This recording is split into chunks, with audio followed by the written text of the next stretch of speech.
Welcome, everyone, no matter where you're from. It's 7 p.m. Moscow time. It's time to start. Thanks to everyone who is here on time. And as appreciation to you and as a sign of respect, we're going to start on time. It's a rare occasion that I am not presenting, so you don't see my face. Well, you've seen me quite a bit of times before, but quite a few times before. But today it is my pleasure to introduce to you Professor Dmitry Zaytsev, who is an academic supervisor of a master's program, Applied Statistics with Network Analysis. He is a professor at Higher School of Economics. He is the leading researcher at our laboratory, International Laboratory for Applied Network Research, and he is also a graduate of our master's program. Even though he was already a professor and had quite a few courses and solid education, including a PhD behind his belt, he decided to join our program and learn more about analytics, and perhaps he will share some of his stories with you. So without any further ado, I am turning the floor over to Professor Zaytsev. I will be answering your questions in the chat. And so if you have any questions about the program, about anything else, I will be behind the screen. But I'm turning the floor over to Professor Zaytsev with today's presentation, which I think is actually quite exciting. He will show you one of my favorite programs for data mining, which is fun and easy to use. And hopefully you will agree that this is something that you can use in your everyday life and work. Professor Zaytsev, the floor is yours. Thank you, Professor Kuskova. And thank you for your introduction. And 2 webinars ago, I have a very detailed introduction of myself and with my way to network analytics and applied statistics. And maybe I will make a brief, maybe it will be interesting for somebody here. But originally I'm from political science. And I have a background in political science, and political science mostly is into further, I think, mostly is qualitative discipline still.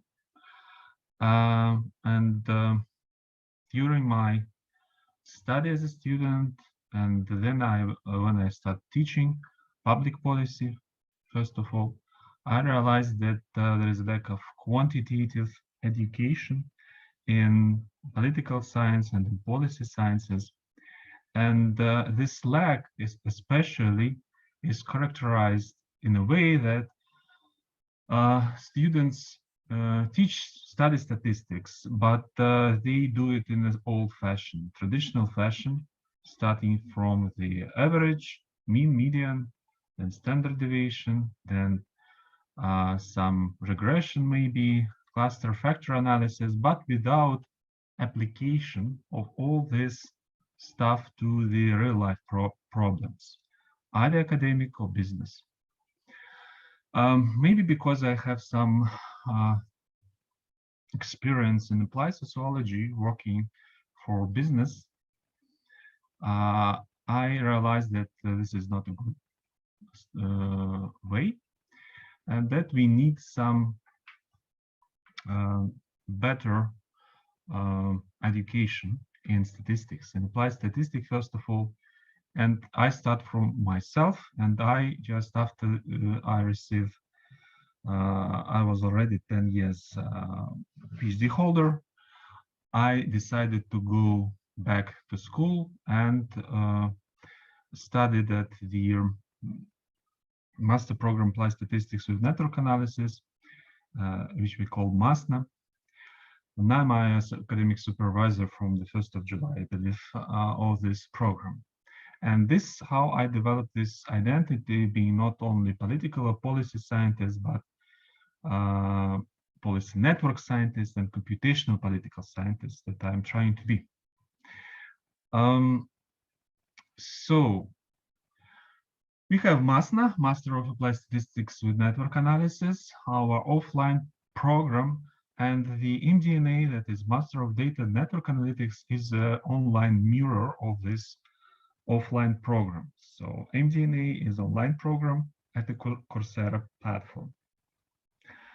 I already told you, I think one webinar ago, that there are 3 ways in social sciences. And one of this way led me to the study of applied statistics.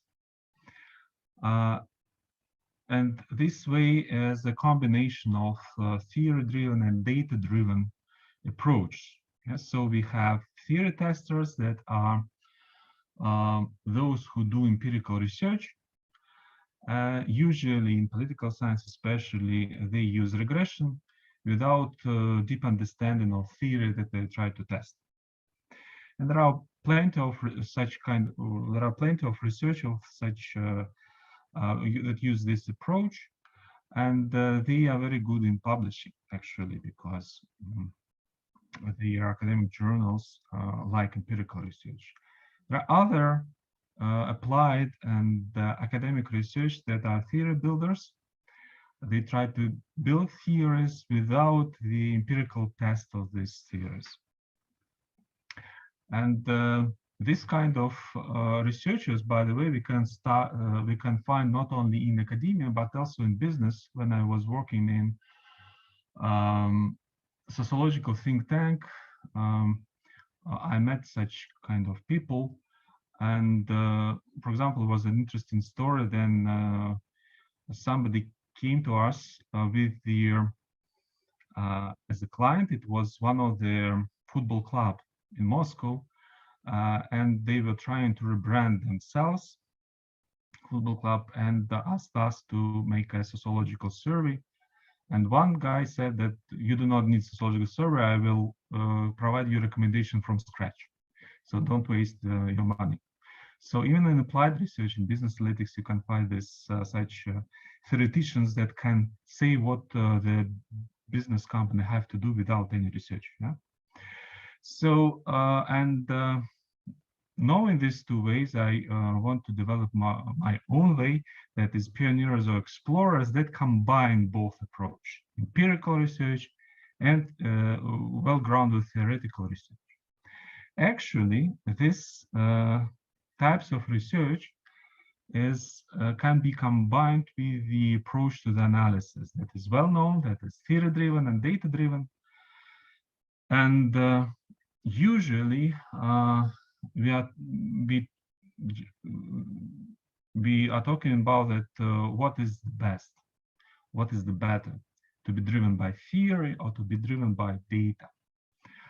What we at our 2 programs propose is problem-driven approach to either business analytic or academic research that combine both approaches. So we argue that to be successful at your studies, at your research, at your recommendations, if you are business analyst or business consultant, you need both. You need good theory, you need good data, and all this stuff, theory and data, have to be projected to the problem that you want to solve. So this is the problem-driven approach. It's a little bit complicated maybe, but I will try to come back to this characteristics. So main mission of our 2 programs to be a problem-driven while I am showing you orange. Yeah.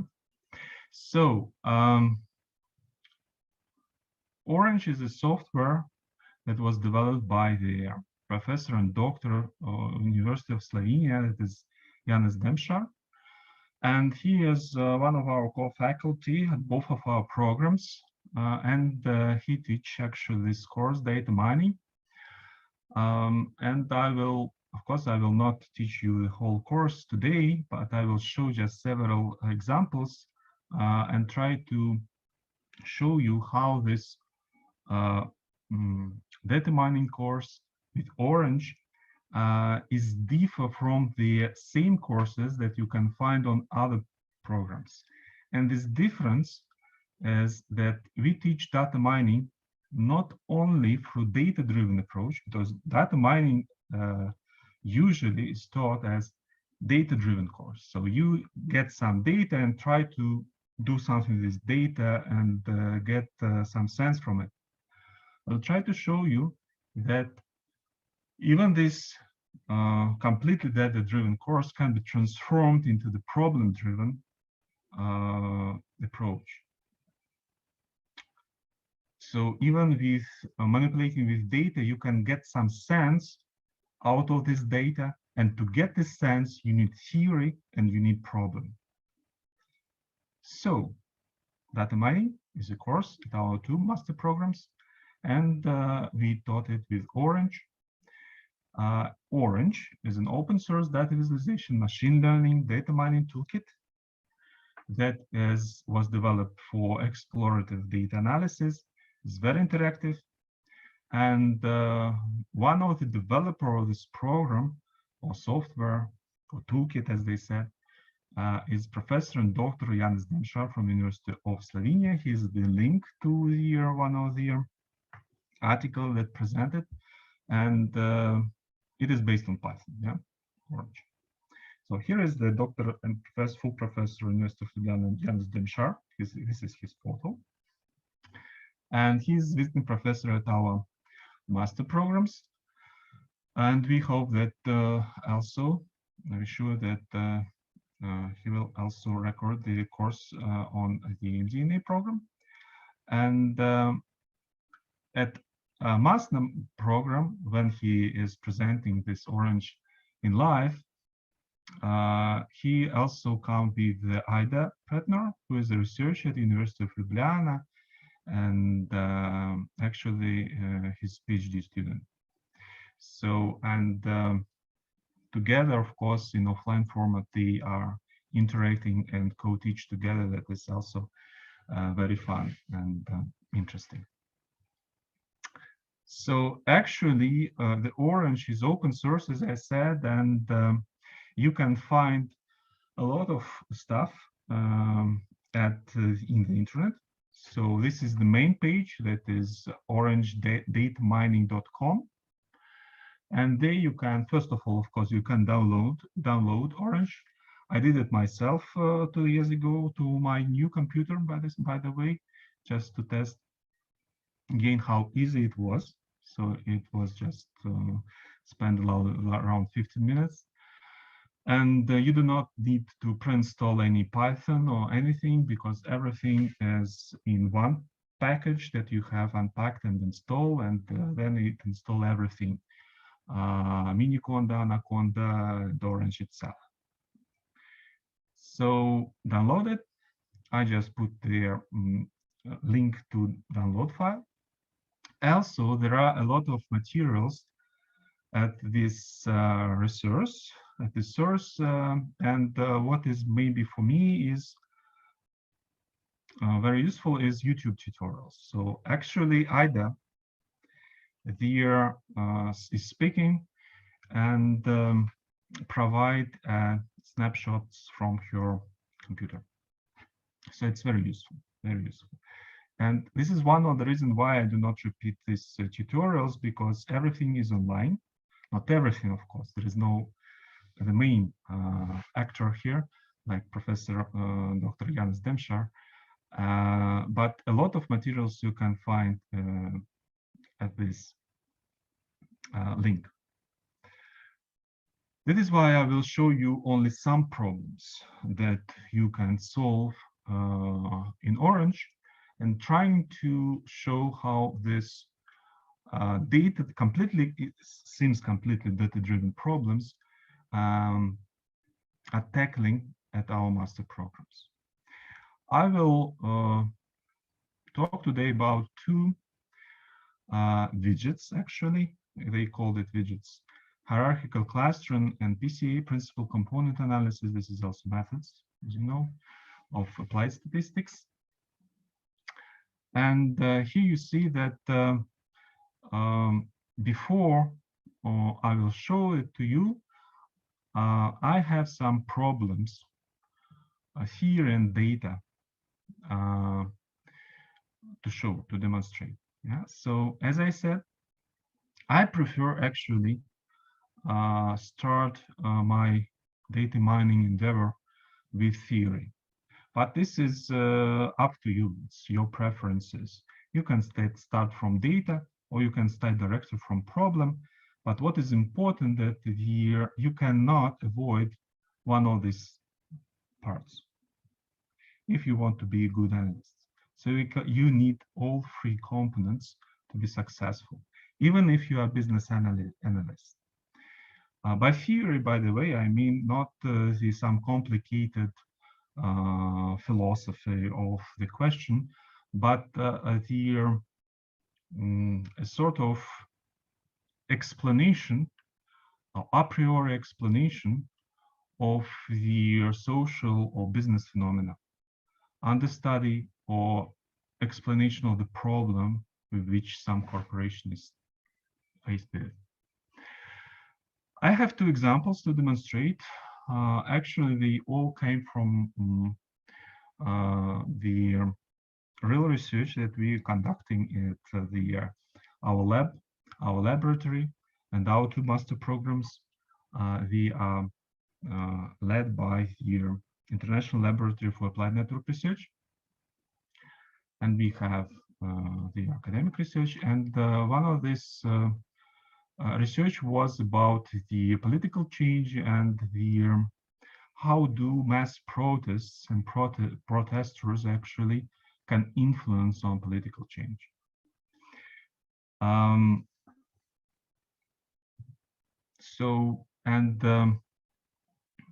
The problem here was, if we have a lot of different, and the story is that the protests that we have studied, actually this is a whole movement that was in the majority of countries, more than 80 countries actually, starting from 2008 and 2011. If you remember, it's Wall Street protests, it's Occupy movement, start from Spain and cover all over the world.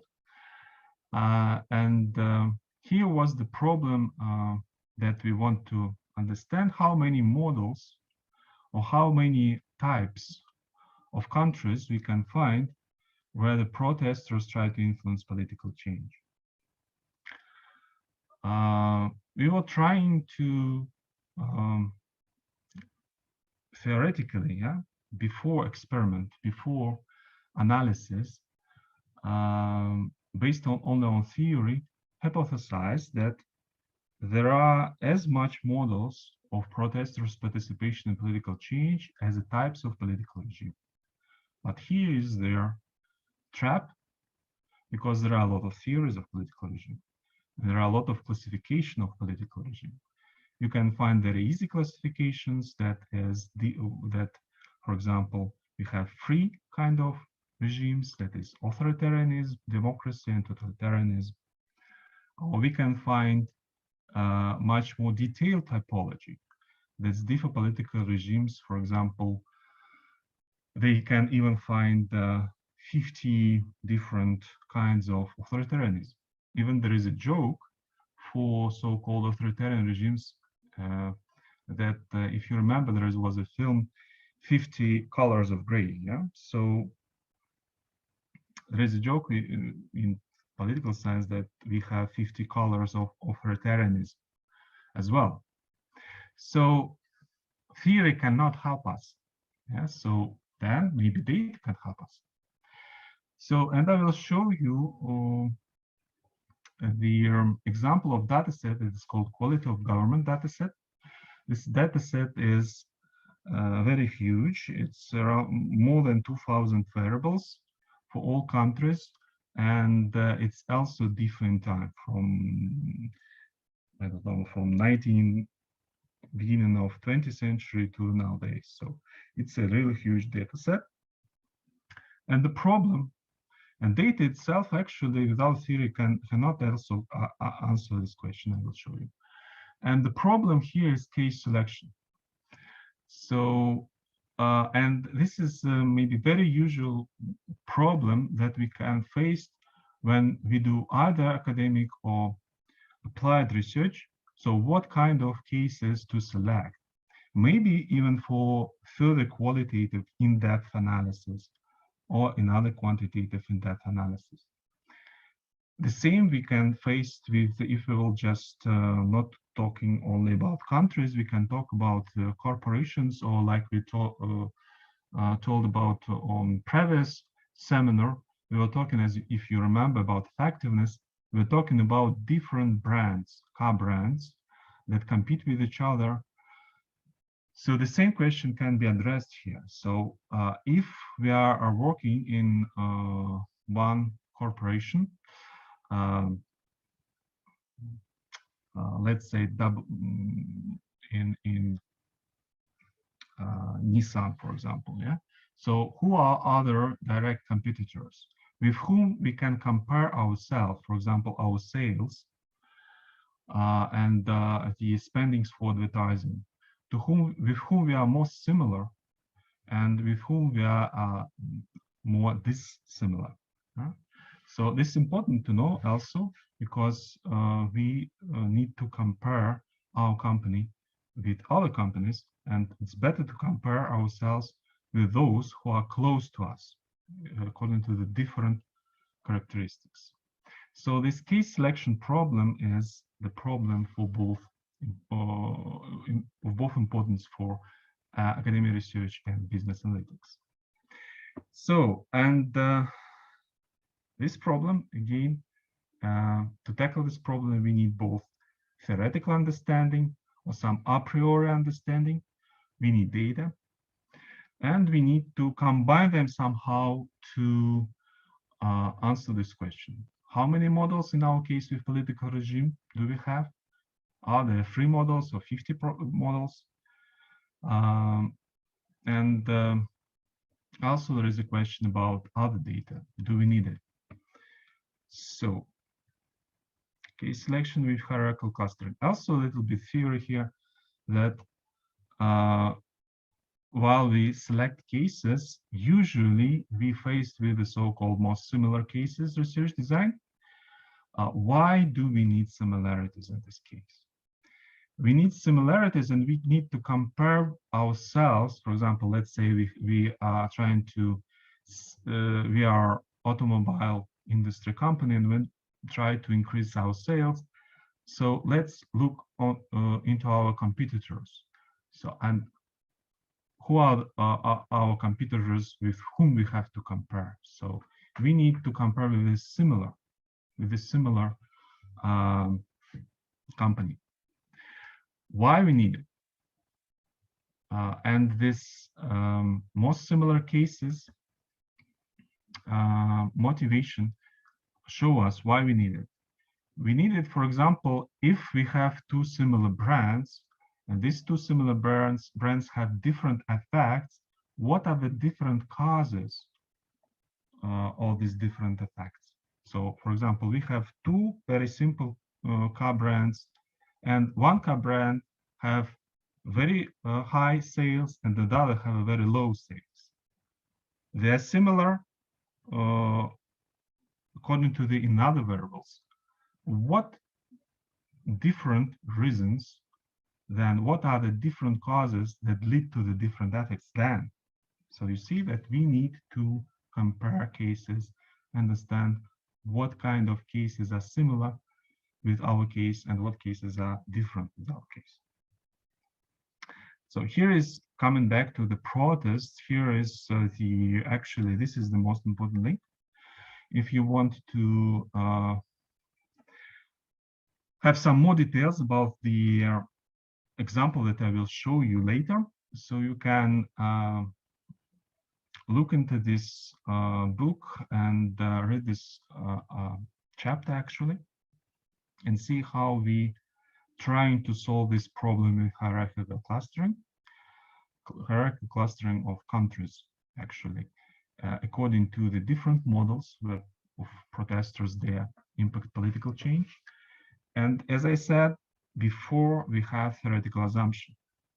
We have theoretical assumption about several countries that we think, yeah, that they have to be similar according to their reaction to the mass protests. And according to the changes that follow after these protests. Yeah, we assume, yeah, that the US, France, and Iceland, for example, have to be there, actually UK maybe too, that Russia, Turkey, and China have to be together, Spain, Brazil, India, Tunisia, Morocco, Egypt. So we assume that we will find some these 4 clusters at least, and we have some countries under question. Yeah? So you see that we start with theory, and then let's go to the orange and try to solve this problem not from theoretical part, but maybe from data part, and we'll see what will happen. So I will open orange. I already opened orange actually. Okay, so let me delete this. It will be from scratch. So this is how it looks like. Yeah. You first of all you have to download your data. So you take the file widget here, and you see that orange is working with this kind of widget. So orange is like the fruit, yeah. So and the widgets is in the form of these oranges, yeah, that you are connected together. So let's have a look. And this is called, usually they call these widgets very intuitively. So if it is file, you can easily understand that you have to download your data here. So this is how it's look like. You can download it with file or with your link to the internet. Actually, I already download this quality of governance dataset. It's very easy to do. So you just have to, if you're interested in particular in this data, you can just Google it. And this is the University of Gothenburg data set, and you can easily download it. I download basic data set. Here you have cross-sectional time series data sets, and you can download CSV. CSV is the universal language that is better read by the different programs, including R, and orange is in the line. You can download in other formats, but I just prefer CSV files. I download it on my computer, and then I just find the way to this data set, and it's automatically give me the information about this data set. So the numbers of variables, the name of the variable, the type of the variable, that is very important, numerical, categorical, and the actually this is the machine learning stuff that we have: features, targets, features, access, targets is Y, as we can say, and metadata automatically he recognize it, he or she or it. Yeah. So then first thing to do is to look into your data. It's very easy to do in orange. You have to just call data table. You see 2 oranges connected with the line. Yeah. And it's called that your data is going to this widget. So you can easily double click on the data table, and it will show you your data set. You see? Dmitry Gennadievich, I'm sorry to interrupt, but in this file widget, you have either accidentally or on purpose set one variable to skip. So yeah, it's okay. Okay. So you have the countries here. You have codes and data. Yeah? And you see that this is a very huge.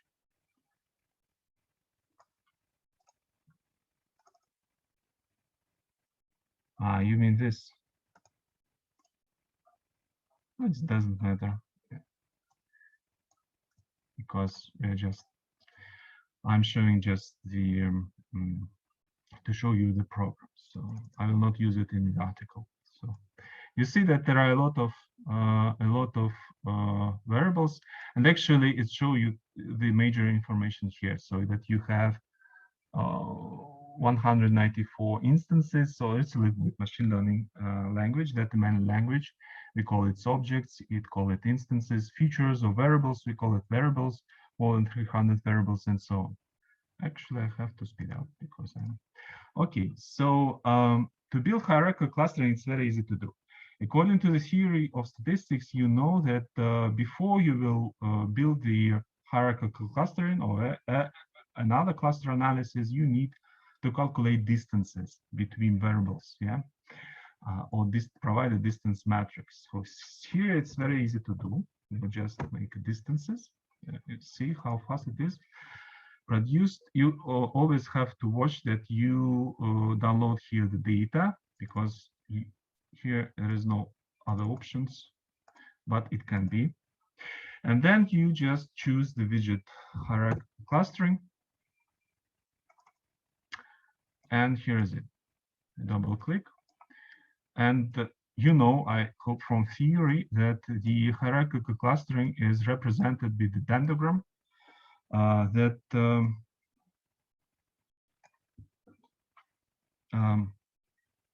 show you their most similar cases. And usually this stuff usually goes without it. Without this borderline, usually it is used like a big tree or dendrogram, yeah. And you have manually to look at it and decide what countries is, or what objects goes together, what is the most similar object, what is the less similar object, and so on. Here also you can choose the linkage. Usually we choose var CC-name. Here I choose so to see the name of the countries, and so on. But the beauty of Orange here is that you do not need to look at this dendrogram manually or with some pencil, for example. That you have this wonderful thing, yeah, like this. And you can actually, in the interactive mode, by moving this stuff, see what are the clusters exist in your data. According to theory, we know that you have to stop. First of all, you have to have diverse clusters, and also you have to stop to cut this tree or dendrogram where this line is not maybe the highest, but higher than according to the previous one. Yeah. So, for example, I can stop here if I need, and I will see 1, 2, 3, 4, 9 clusters.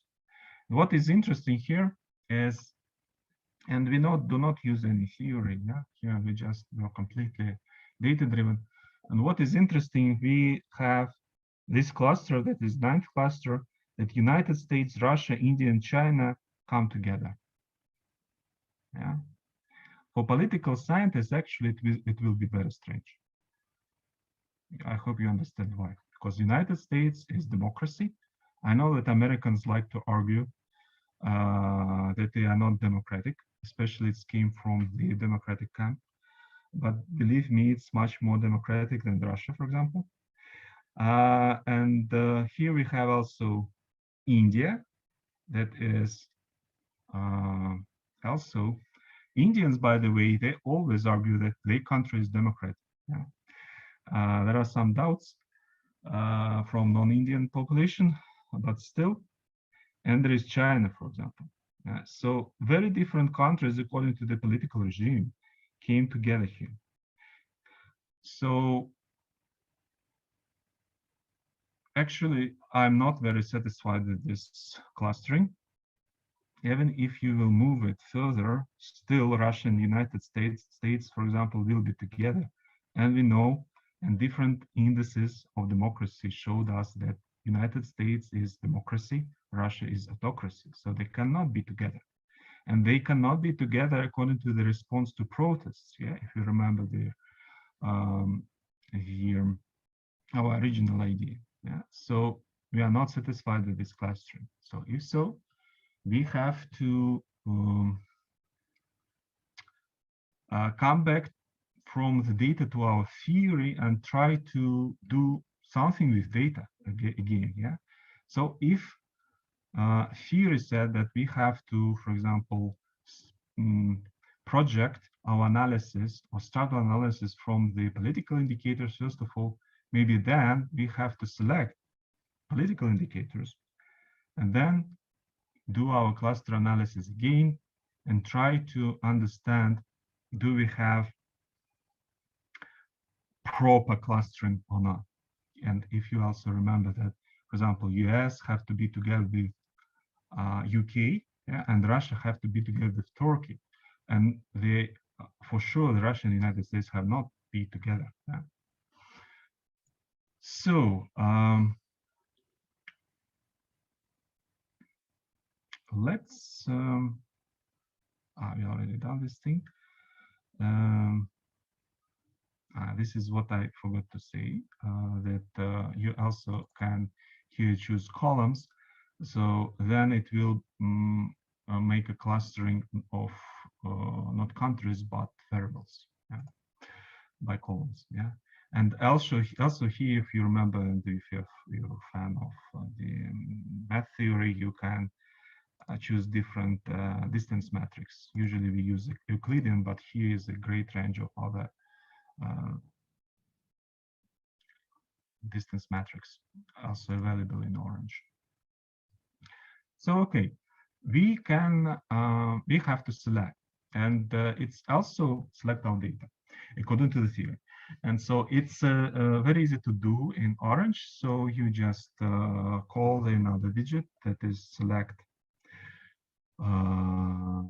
columns, and let's select columns. Again, if you are only data driven, you cannot select them because you have to understand what all this stuff is meaning. Yeah, what is BTI AAR actually?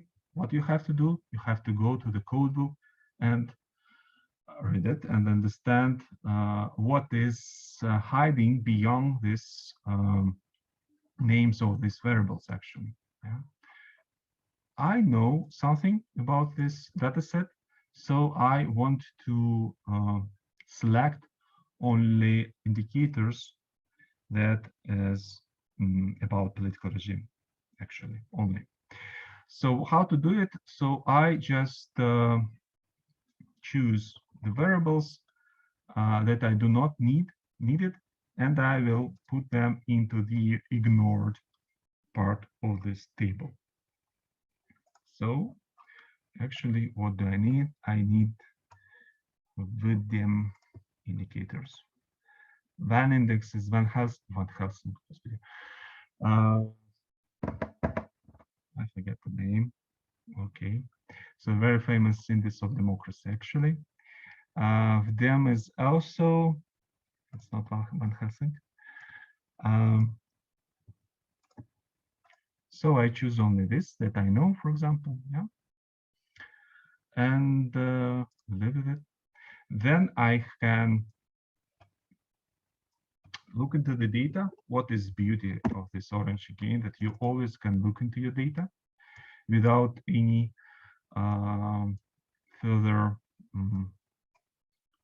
problems with coding that you have in R, for example, in displaying all this stuff in R Studio that is always hanging and so on. Orange doesn't hang. If it is, it will hang altogether. Yeah, so this is our data table, and if you are familiar with data mining, you also can or know something or experience in working with data, you can also see that there are some missing data here. Yeah? Questions here. So, and we know from applied statistics theory that there are different imputation methods of the missing data. And we teach at our master programs about Professor Kuskov, for example, have an excellent lectures about the imputation that we can use. In orange, it is made wonderfully again, and it is another widget that called impute. Here you can see that he proposed me selected data. I want the same data. I do not want selected data. So, and here you have different options. Cannot make it bigger, but I think you can. Your screens from don't impute, impute with average, and other stuff, and other options. I can, for example, remove instances with unknown data that we usually do at the first step, yeah, with R or with other programming here. So you see, it's easy, just very fast. You can again look into your data and be sure that it's indeed was imputed. And I have 172 instances, so with no missing data. So actually, there are just very few countries that was dropped. So I'm quite satisfied with this. And then I can go again to the distances. So not forget to make a distances before I select something. And then again, make the hierarchical clustering here. And can again look into my picture.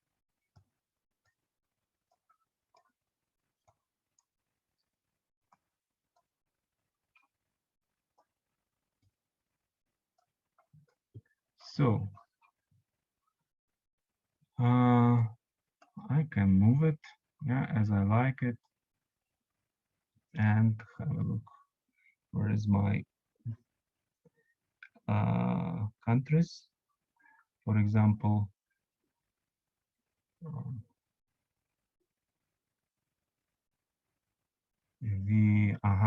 now I have a quite a better cluster of countries. That is the first one, where United States, for example, United Kingdom become in the same camp with other European countries. So it's become more actually, it's much more better according to the political science theory than it was before. Yeah? So, Russia have to be with Turkey. I do not see now, but we have to, at least just this camp is seems as an authoritarian countries. Here is the Russia, here is the Turkey. So they are together. So this is more associated with the initial model. Like here we have US with France, Iceland with European countries, Russia, Turkey, and China together as authoritarian partner. So now it's become much more better. You see that the only combination of theory with data and data mining can give you some sense, and it's also important only if you have problem here. That's so just case selection, for example, in our case. Yeah. So other widgets, also what we are usually want to see in R, for example, like the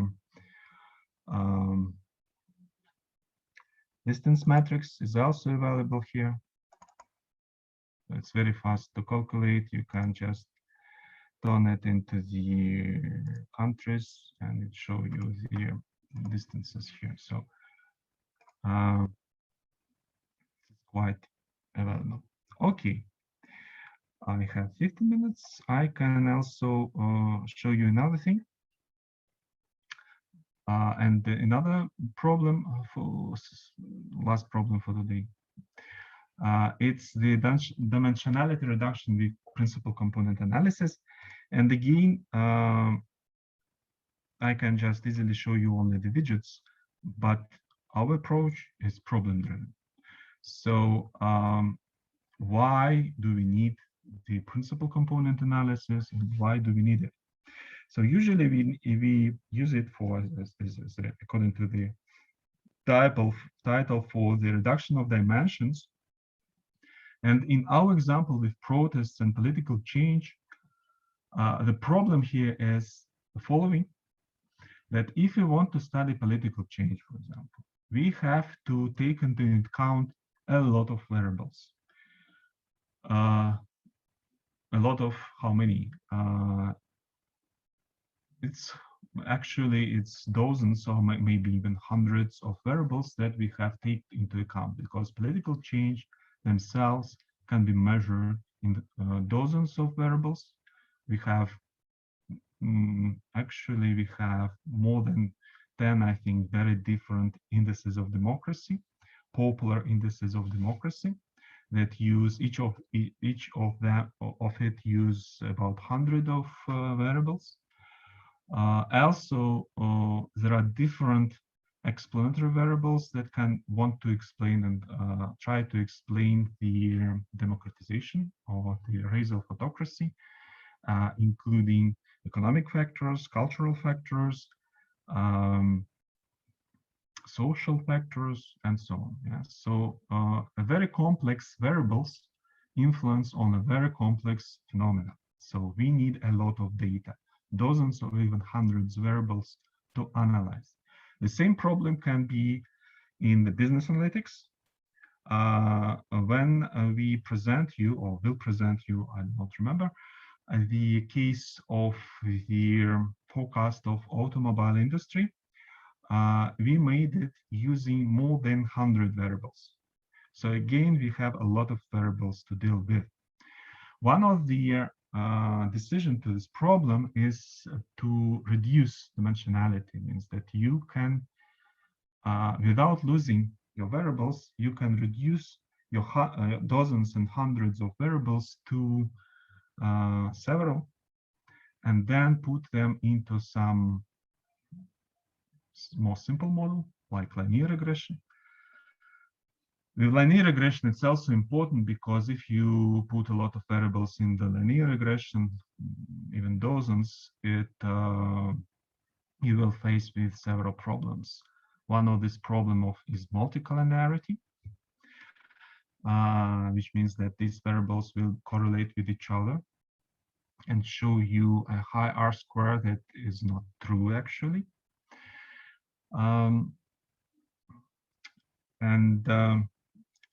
In our project, there was the same problem, that we need to understand how many factors are important and how to shrink dozens and hundreds of variables into the several factors. And what other data do we need? So if we miss something. So I will show you the PCA using the same quality of government dataset. So let's just maybe remove this. And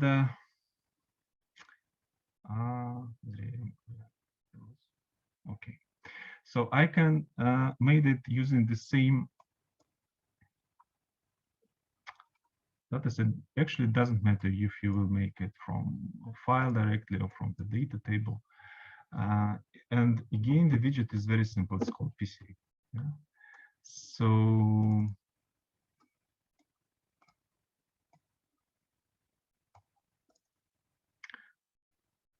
okay, maybe. So what it showed to me, actually, this is the screen diagram that what do principal component analysis actually do. Principal component analysis take your hundreds of variables and trying to find several components, it's called components, that can explain your variables, your hundreds of variables in a few components. Actually, when Professor Demshar explaining this PCA, he make it in a wonderful, using wonderful style, and of course it's better to see it. Yeah, so I just recommend you to apply to our master program at least for this, and to see how he explained it. I will try to share one of his explanation that I used usually. He said that imagine that you are in the room, and in this room there are a lot of flies, yeah? And then you make a photo shot of this room with the flies and make them static. And what is your, and flies, you can imagine now that flies is your object of your analysis. In our case, it's countries. Yeah. So, and what do PCA is doing? PCA is trying to draw a line on actual dimension, but we can say line for all this room in a way that their distance from each fly will be minimal. Yeah.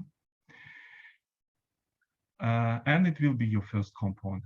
The second component is usually going orthogonal to the first one, also trying to minimize the variance. So, and this is the screw diagram of the PCA that is actually very interesting. In this line, first of all, actually show you the percent of explained variance. So you can see that the first component explained 21% of the explained variance. Two components explain 28, and so on. There are several rules how you have to cut here and how many components you have to choose for your further analysis. One of these rules is you have to take as much component that together will explain no less than 80%. You see that here, even 20% explain on only 64 components. Actually, it's not very good model, and we know it from the cluster analysis that is not very good because the data is very diverse. Yeah, that the India, for example, you remember Russia and the United States become in one cluster. Actually, it can be explained because the greater weights in this data set is for the variables that are about the population, area, and other stuff that the bigger nations become together. Yeah. So it's not actually what we are looking for. Yeah. So, and what we can do, we can add here the theory, yeah, and try to understand if PCA provide us the orthogonal dimensions where our objects can be situated, what kind of data we have to put into this widget. We have to put widgets, such data that will show us, provide us diverse picture. Yeah. So where that can differentiate the countries in 2 dimensions. For example, if you will choose 2 components. For example, let's say that, again, we can select columns. We live with our democracy, and we assume that this can be the first dimension that can separate countries. What can be the second dimensions? Again, we have to study your data and know your data, what kind of indicators you have. Actually, it's very good also to understand what kind of scale here. But I know a little bit the stuff, and I will, for example, want to choose some ecological indicators.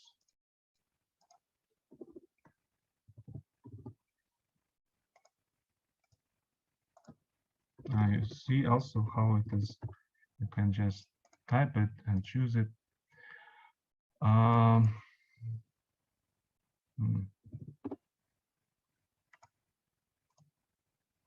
Okay.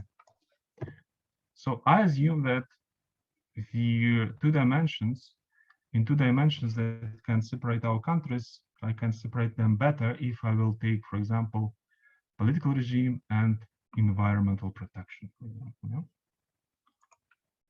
And can we do it?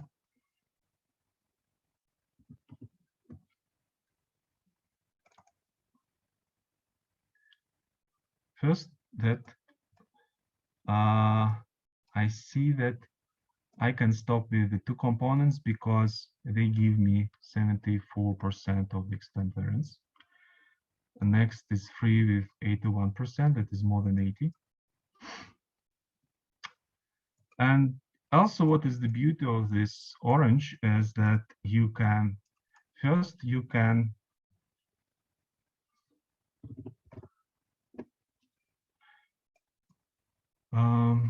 interpret the results. Usually in R, you have to program a lot to get this picture, to get this table. Here it is provided. Here is the loadings of your variables on the factors and eigenvalues, actually. And the theory told us that, I mean, statistical, that your loadings have to be around 0.4.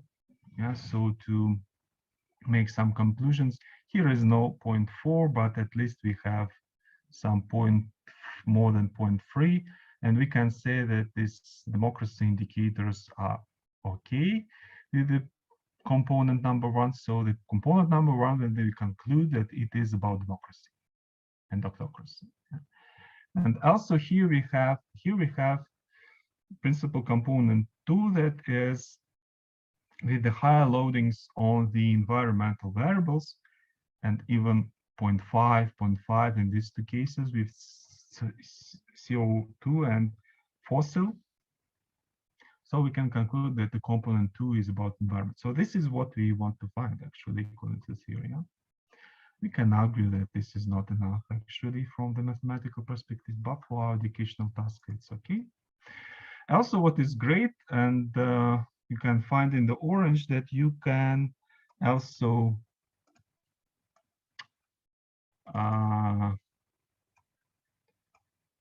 very easily compute the transform data. So this is what I told you, that how many indicators do we have from the beginning?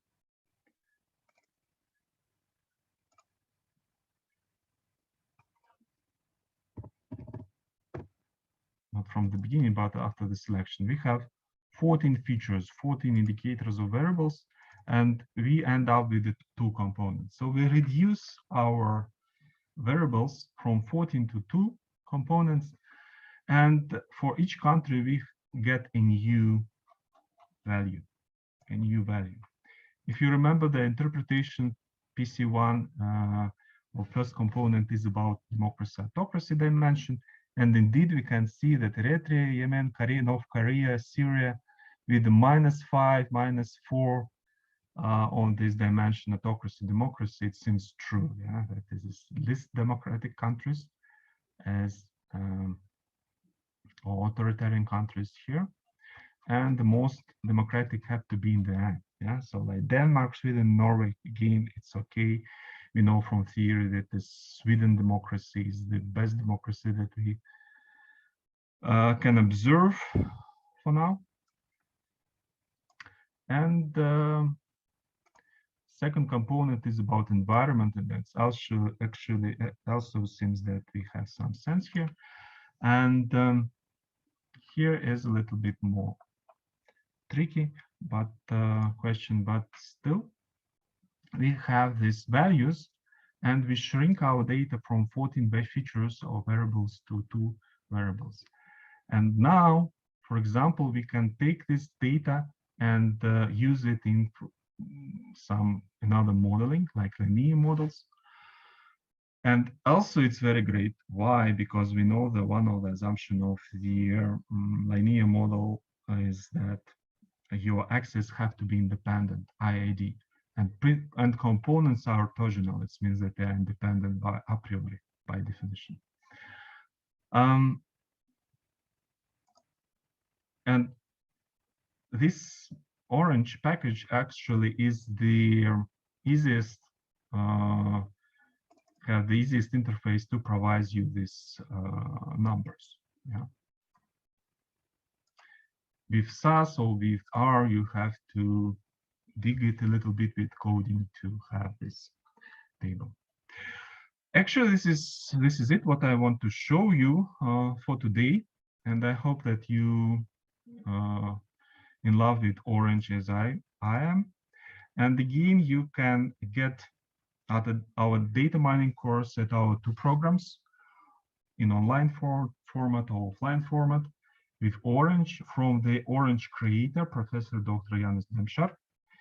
And also, if you will look into these resources, it will help you to prepare for this course.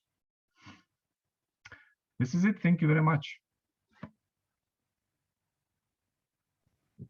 Yes, Professor Zaytsev, thank you very much. There was a question earlier when you were separating the countries. The question was, could you use the population, the number of people who live in the country, as one of the distinguishing or discriminating variables?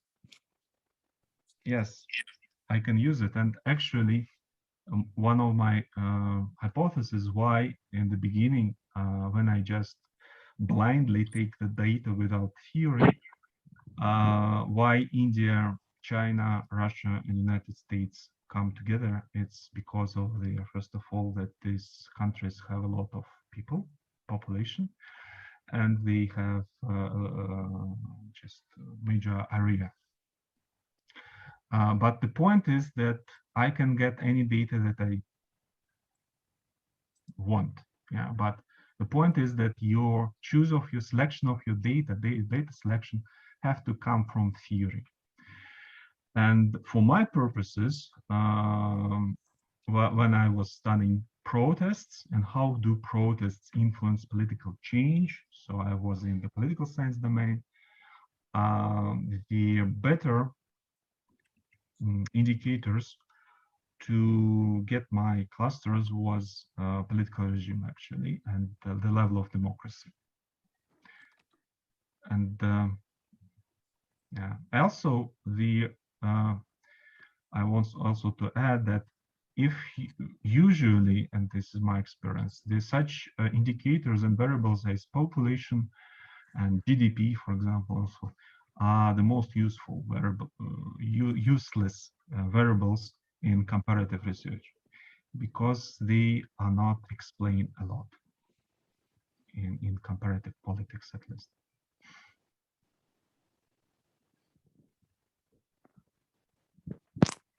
Okay, thank you very much. That was an excellent answer. We didn't have any other content about our program and everything else. So thank you very much, Professor Zaytsev, and thank you for everyone who attended our webinar. It was delightful to have you, and thank you for sharing some of the thoughts with us. Not everybody was able to see some of the thoughts you shared, but we appreciate your involvement and we appreciate you being here with us today. We know you have a choice of places to go and webinars to see. This recording will be available on our YouTube channel, and also we'll send you the link to all of our participants. Please join us next week. We're going to be talking about well, actually quite a few different topics. So Anna has left their next webinar that we're going to have the link to next webinar. It's a little bit up. So I will talk to you about an exciting topic of network analysis and time-driven network analysis, which is analyzing networks and changes in them over time. So hopefully you will join us in a week. Thanks everyone, and please contact with any questions you may have. It was delightful to have you with us. Goodbye. Bye-bye. Yes, thank you very much. Have a good day. Good luck. Bye.